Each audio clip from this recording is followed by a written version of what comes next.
So hello people and welcome back to the channel. आज की इस वीडियो में हम बात करने वाले हैं पल्सर की न्यूएस्ट एडिशन की बजाज पल्सर N125।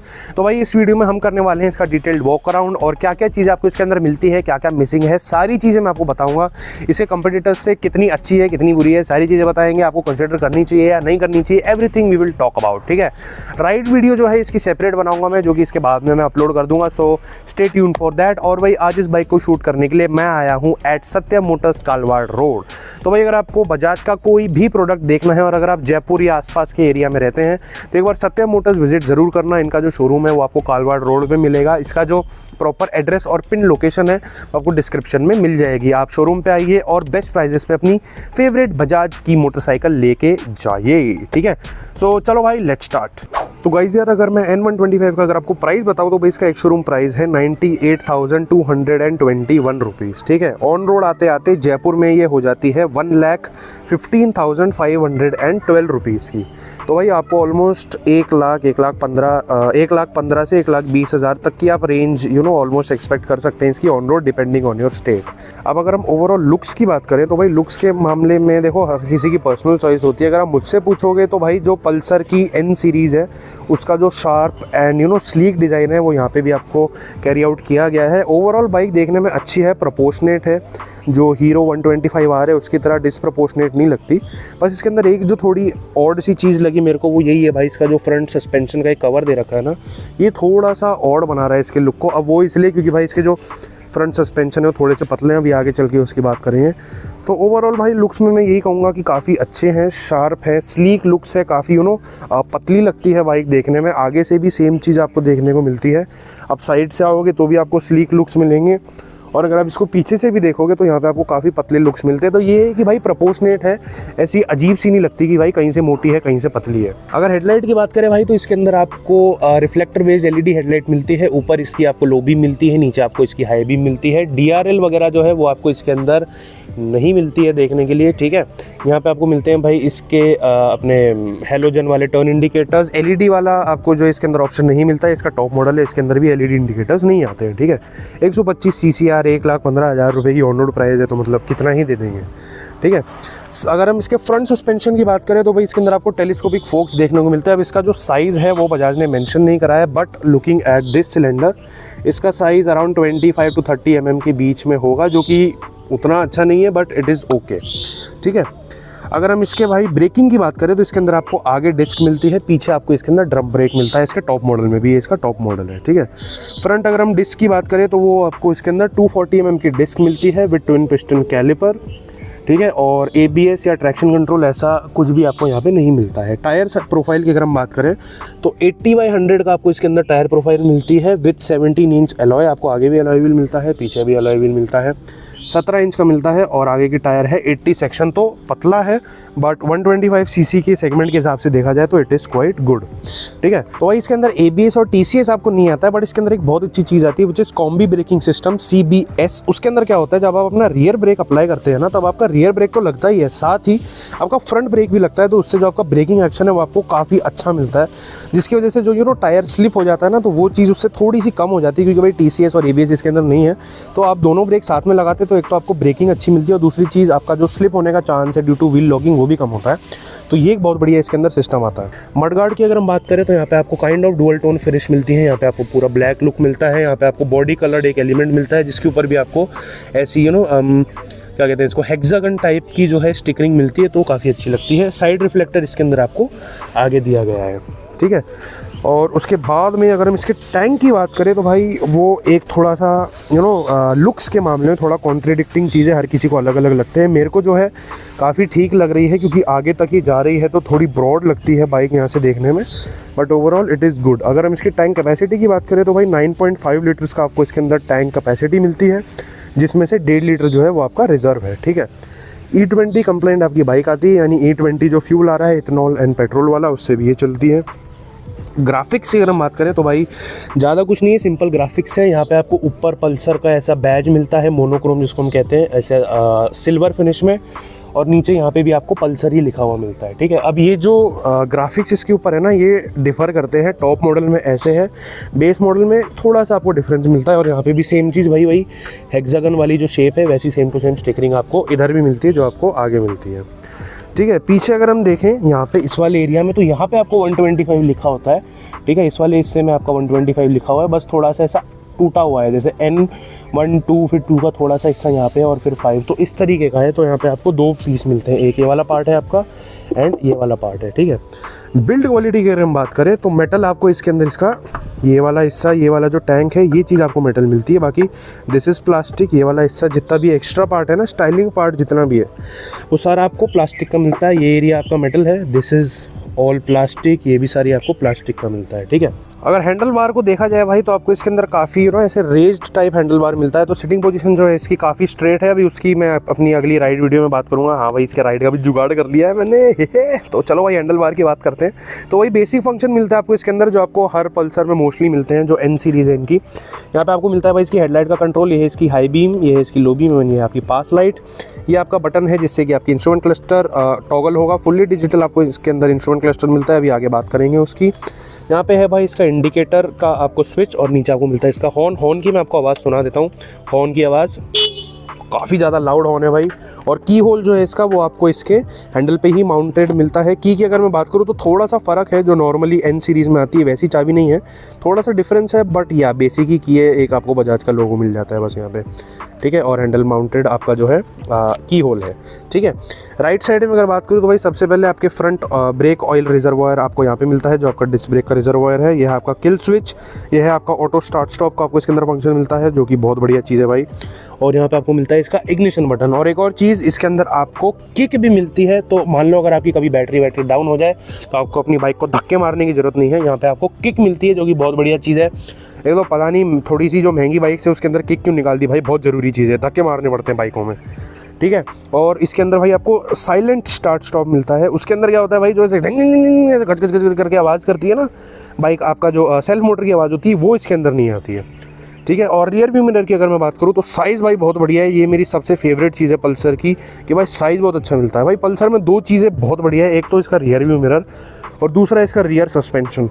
आहा स्वाद, ठीक है। और यहाँ पे आपको जो USB चार्जर है वो आपको टैंक पे माउंटेड मिलता है। ये मेरे ख्याल से आपको लोअर मॉडल्स में भी मिलेगा, तो which is a very very good thing. तो भाई अगर हम इसके इंस्ट्रूमेंट क्लस्टर की बात करें तो यहाँ पे सबसे पहले आपको बजाज का लोगो देखने को मिलता है और फुल्ली डिजिटल इंस्ट्रूमेंट क्लस्टर है। अब क्या क्या है इसके अंदर वो मैं आपको दिखा देता हूँ भाई। तो कुछ ऐसा लगता है, यहाँ पे आपको ऐसे हाई लिखा मिलता है, जो कि बहुत बढ़िया है। लेट अस राइड भी लिखा आपको यहाँ पे मिलता है। ब्लूटूथ वाला वर्जन है, तो यहाँ पे आपको ब्लूटूथ की बैजिंग मिलती है। इधर आपको मिलता है इसका फ्यूल, जो आपका फ्यूल मीटर है वो आपको यहाँ पे मिलता है। इधर आपको ऊपर मिलता है टाइम, एंड ये है आपका यहाँ पे ओडोमीटर, ठीक है। इसको आप इस वाले बटन को दबाएंगे तो ये आपका चेंज होता रहेगा धीरे धीरे करके, ठीक है। ये आपका ट्रिप 1, ट्रिप 2, उसके बाद में आपका आ गया ओडो। फिर यहाँ पे आप क्लॉक को है उसको एडजस्ट कर सकते हैं।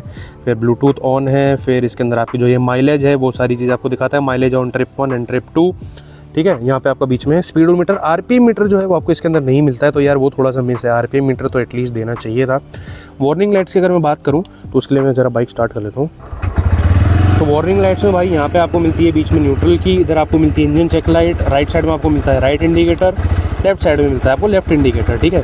और यहाँ पे आपको जो है हाई बीम की भी लाइट मिलती है, और जो आपका ऑटो स्टार्ट स्टॉप है उसका भी जो है आपको लाइट यहाँ पे देखने को मिलती है, ठीक है। तो ओवरऑल भाई यही आपको इसके अंदर वार्निंग लाइट्स वगैरह देखने को मिलती है। और जब आपका इंजन ऑफ होगा तो वो आपको यहाँ पे लिखा आएगा, मतलब जब आपका किल स्विच ऑफ होगा, आप जैसे ही इसको यहाँ पे ऑन करेंगे तो ये चीज़ आपकी जो है चली जाएगी, ठीक है। तो भाई ये इसका ओवरऑल इंस्ट्रूमेंट क्लस्टर अब देखने में वैसे छोटा है, बट 125 सीसी के हिसाब से इट इज़ गुड। जो इसकी विजिबिलिटी है वो काफ़ी अच्छी है। अब आप देख सकते हो ग्लेयर पड़ रहा है, उसके बावजूद भी आपको काफ़ी अच्छा खासा इसका जो लुक मिलता है। और थोड़ा सा यहाँ पे आपको डिज़ाइन एलिमेंट है। बस भाई RPM मीटर होना चाहिए था, और जो क्या कहते हैं उसको गियर पोजीशन इंडिकेटर है वो भी इसके अंदर होना चाहिए था, तो वो एक थोड़ा सा मिस है, but overall it is a good cluster. तो भाई अगर हम रियर प्रोफाइल की बात करें तो रियर से देखने में काफ़ी स्लीक लगती है, अच्छी लगती है देखने में। रियर टेल लाइट की अगर हम बात करें यहाँ पे, तो ये आपको LED टेल लाइट देखने को मिलती है। वही सिग्नेचर डिज़ाइन है भाई, जो कि आपको पल्सर फैमिली में शुरुआत से देखने को मिला है। और पीछे भी आपको हेलोजन इंडिकेटर्स मिलते हैं। यहाँ पे है आपका रियर रिफ्लेक्टर, और नीचे आपको नंबर प्लेट की जो लाइट है वो इसके अंदर नहीं मिलती है।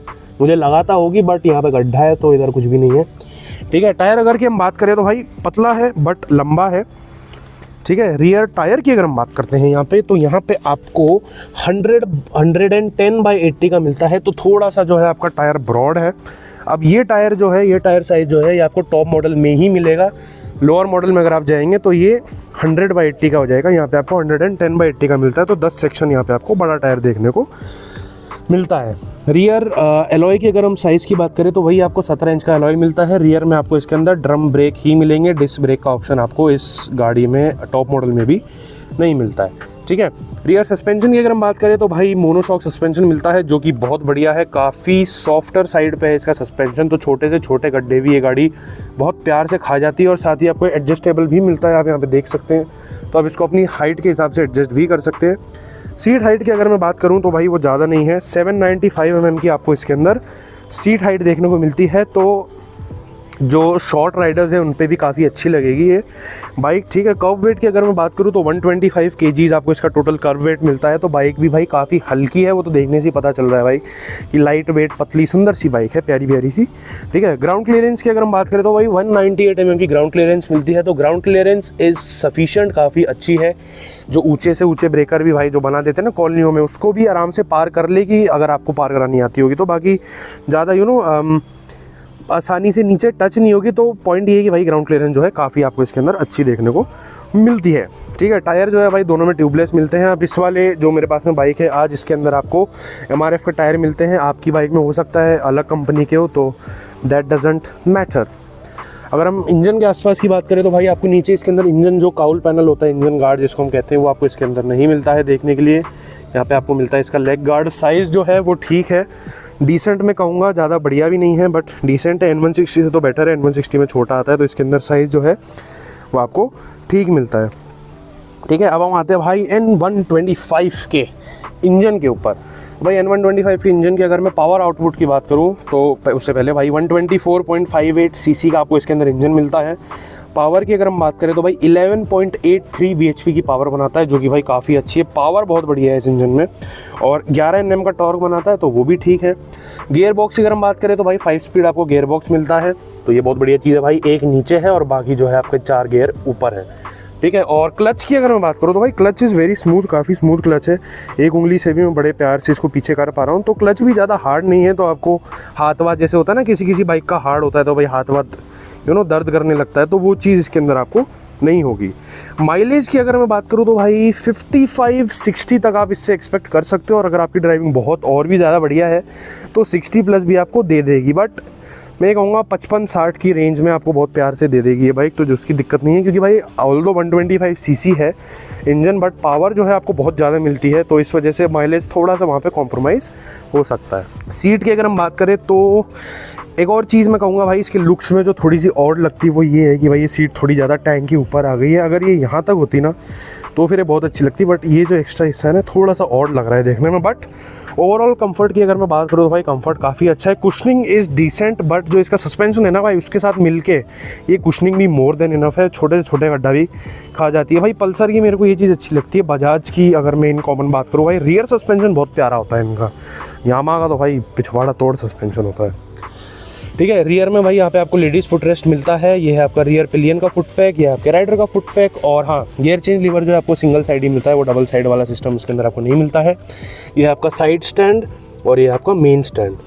चेन सिस्टम की अगर मैं बात करूँ तो वैसे तो ओपन है, बट कवरिंग जो है काफ़ी अच्छी खासी आपको इसके अंदर मिलती है, और साड़ी गार्ड भी भाई काफ़ी अच्छा साइज़ मिलता है, तो इट इज़ रियली गुड। अगर हम क्या बोलते हैं उसको टायर प्रेशर की बात करें तो फिर वो उसकी इन्फॉर्मेशन आपको यहाँ पे मिल जाएगी। फ्रंट में it should be 28 with rider और पिलियन, और रियर में थोड़ा सा फर्क है, बट मैं आपको यही कहूँगा भाई 32 इज़ द बेस्ट। आप पीछे 32 ही रखा करो। भाई एग्जॉस्ट की अगर हम बात करें तो आपको वही छोटू से एग्जॉस्ट मिलता है, जैसे आपको पल्सर N वाली जो फैमिली है उसके अंदर मिलता है, ठीक है। तो इसका मैं आपको एक बार एग्जॉस्ट नोट सुना देता हूँ, यहाँ से करते हैं ऑन। और जो भाई मैं साइलेंट स्टार्ट की बात कर रहा था वो कुछ ऐसा है, ये देखना भी आपको जो सेल्फ मोटर है इसकी आवाज़ नहीं आएगी। साइलेंट स्टार्ट भाई, बिल्कुल साइलेंट स्टार्ट। तो इस मामले में भाई ये चीज़ जो है आपको इतनी कम बजट की बाइक में मिल रही है, तो भाई बहुत बढ़िया चीज़ है वो। और इसका जो वो है साउंड वो कुछ ऐसा है।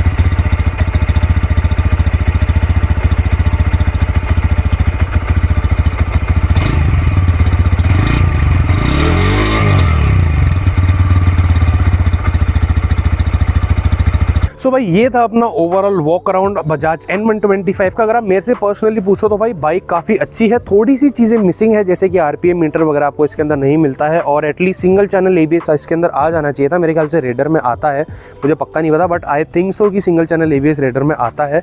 और अगर आप ओवरऑल लुक्स की बात करेंगे तो भाई काफ़ी अच्छी है, प्रोपोर्शनेट लुक्स मिलती है, नॉट लाइक आपकी जो एक्सट्रीम 125 आ रहा है मुझे पर्सनली थोड़ी डिसप्रपोर्शनेट लगती है, आगे चौड़ी है पीछे पतली है।